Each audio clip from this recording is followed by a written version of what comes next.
নমস্কার, মিস্টেস কিচেনে আপনাদের সবাইকে স্বাগত। আজ আমি আপনাদের বানিয়ে দেখাবো তিল পোস্ত এবং নারকেলের বড়া। তার জন্যে আমি পোস্ত এবং তিলটা বেটে রেখে দিয়েছি। এর মধ্যে আমি খানিকটা নারকেল কোড়া মেশাবো।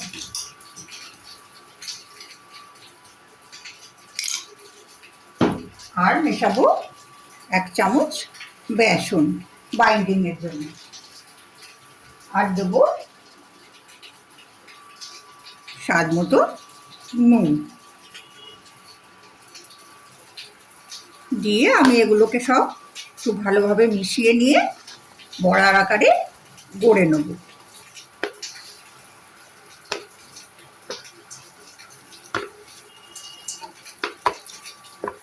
এগুলোকে এখন আমি একটু মিশিয়ে নিচ্ছি। মিশিয়ে নিয়ে এগুলো আমি বড়ার আকারে গড়ে নেব। গড়ে নিয়ে তারপরে সেগুলোকে ভাজবো। পোস্তর জিনিস যে কেউ খেতে ভালোবাসে, এবং এইভাবে তিল পোস্ত এবং নারকেল দিয়ে বড়া বানালে দারুণ ভালো লাগে খেতে। এবার আমি এগুলোকে এভাবে বড়ার আকারে গড়ে নেবো, একটা একটা করে এভাবে বড়ার আকারে গড়ে নেব। পোস্তর বড়াগুলো সব গড়া হয়ে গেছে। আমি কড়ায় তেল বসিয়েছি, তেলটাও গরম হয়ে গেছে। এবার আমি আস্তে আস্তে একটা একটা করে বড়া তেলের মধ্যে দিয়ে ভেজে নেব। আমি আঁচটাকে কমিয়ে দিয়েছি, এটাকে অল্প আঁচে আস্তে আস্তে ভাজতে হবে। আঁচ জোর করলে ওপর থেকে পুড়ে যাবে, কিন্তু ভেতরে কাঁচা থেকে যাবে।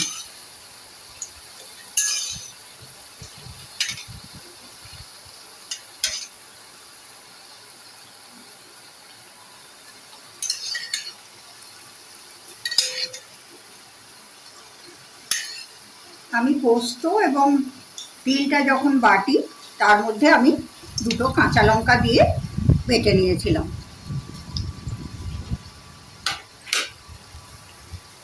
আমি এবার আস্তে আস্তে এভাবে অল্প আঁচে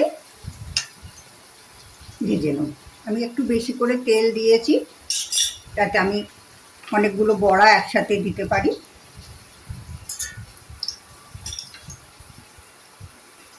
এইভাবে এক এক করে আমি সমস্ত বড়াগুলো ভেজে নেব।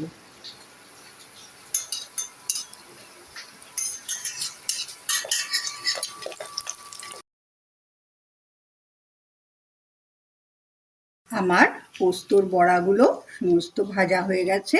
এটা গরম ভাতে খেতে দুর্দান্ত লাগে। আমার এই রেসিপি যদি আপনাদের ভালো লাগে তাহলে অবশ্যই একটা লাইক করবেন, বন্ধুবান্ধব আত্মীয় স্বজনের সঙ্গে শেয়ার করবেন এবং আমার চ্যানেলকে সাবস্ক্রাইব করবেন।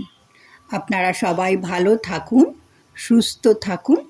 আবার দেখা হবে অন্য কোনো ভিডিওয়।